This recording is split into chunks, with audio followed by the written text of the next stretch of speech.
Okay, we talked a little bit about the history of this weapon. I do want to mention that reloading components for this weapon are readily available. Lee puts out a very usable set of 8mm dies. Okay, quantities of the 323 diameter 8mm soft point and target bullets are available at reasonable prices. Brass can be formed from 30-06, and I have a factory 30-06 casing to the right to show for comparison.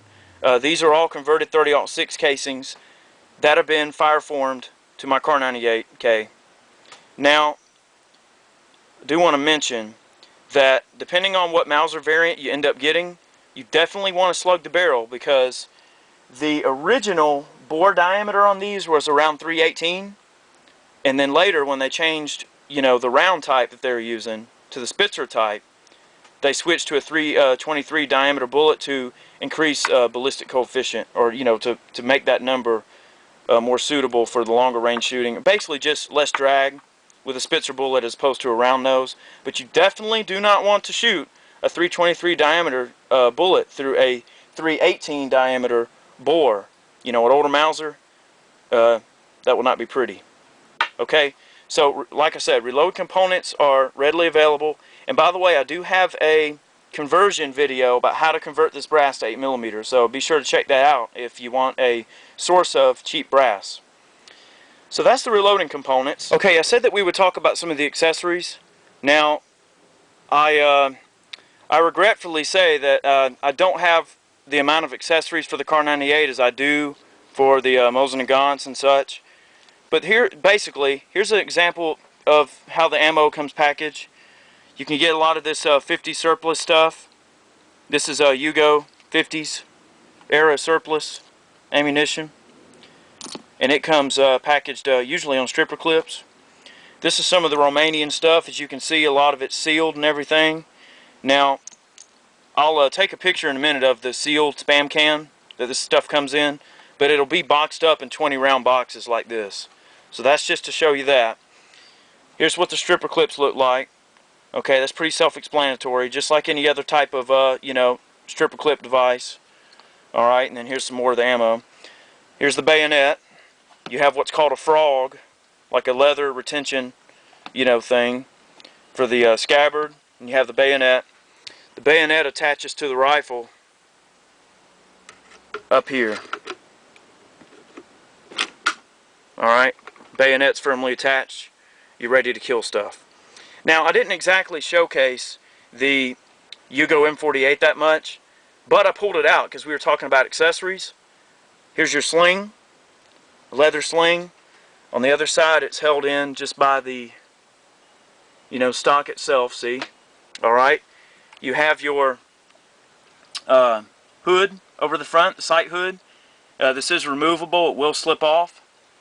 And another, it's not really an accessory, but one thing that Mausers tend to, for some reason, they kind of get missing over the years, are these things called capture screws.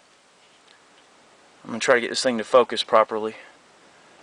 But the smaller screw is a capture screw, and that keeps this thing from getting any looser during extreme recoil. There's one on the front and the back. There's another capture screw right there. So those are some of the most common accessories. You can almost bet that if you buy a Kar 98 or any kind of Mauser rifle, those are going to be the kind of accessories that you're likely not going to get unless you just get lucky. Like I said, sling, the hood, bayonet, scabbard, frog, stripper clips. There's also a cleaning kit you can get for these, but I don't own one. But from what I hear, they're very nice. So that's just the ammo and the accessories, and we're going to move on to show you some of the features, unloading, loading, all that good stuff. Okay, most Mauser variants are going to work pretty much the same way. Loading is accomplished by opening the bolt fully to the rear. As you can see, there's a stripper clip notch cut into the receiver to accept the stripper clip. There's your floor plate that, provides the tension on the rounds. Okay, I want to very quickly show you the safety. Now, you do have to depress this floor plate to close the bolt. The reason that floor plate clicks into place is a soldier in battle won't close the bolt on an empty rifle. Okay? To put this weapon on safe, as you can see, the safety is all the way to the left. It's in the fire position. To put the weapon on safe, put it in the up position like this. Now you'll notice, if a soldier has his weapon on safe, and that soldier goes to fire the weapon, what happens? He goes to look down the sights, and oh crap, I can't see the sights. So that's one way that they know, and obviously the weapon will not fire. With the safety in the up position as shown, the bolt can be opened, and you know, of course, all of this manipulated in terms of putting ammo in the weapon, unloading, etc. In fact, one of the ways I'm going to show you how to unload, you definitely want to make sure the safety's on. The second safety position is all the way to the right. Now, what that does is that locks the action closed and prevents the trigger from being squeezed. So, or well, it takes the sear engagement out actually, but that's what all that does. Okay, so when you're ready to fire, rotate the safety all the way to the left. You're good to go. Allow me to reposition the camera and gather the necessary materials. I'm going to show you a few of the different ways you can load this weapon.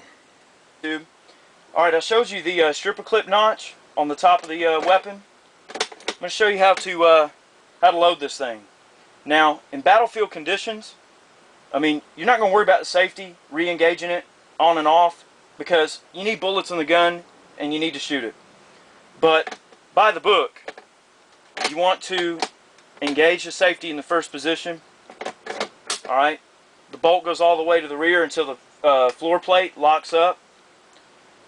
Insert the stripper clip into the stripper clip guide. Load the weapon. Now, you don't have to physically pull this stripper clip out, because when you chamber the first round, it's just going to knock that bad boy right off. Okay? Now, to unload, there's two different ways you can unload this weapon. You can either manually cycle the rounds as such, like that, or on the bottom of this weapon,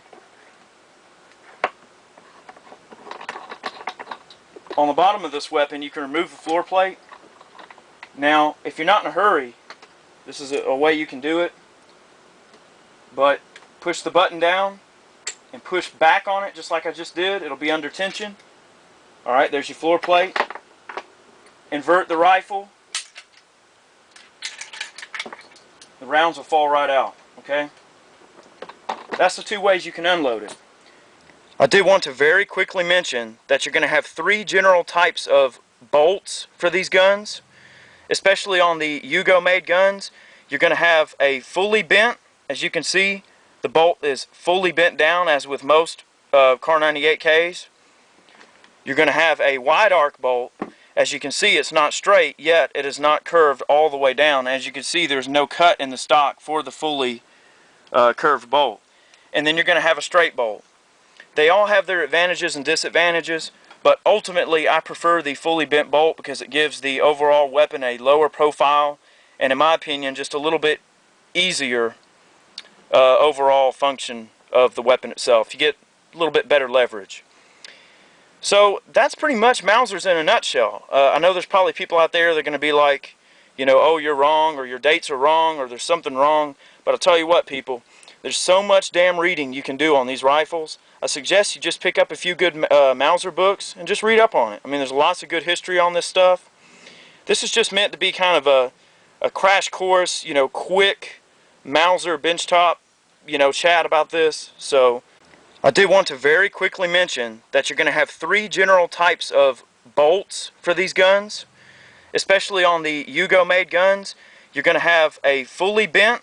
As you can see, the bolt is fully bent down, as with most Kar 98Ks. You're going to have a wide arc bolt. As you can see, it's not straight, yet it is not curved all the way down. As you can see, there's no cut in the stock for the fully curved bolt. And then you're going to have a straight bolt. They all have their advantages and disadvantages, but ultimately I prefer the fully bent bolt because it gives the overall weapon a lower profile, and in my opinion, just a little bit easier overall function of the weapon itself. You get a little bit better leverage.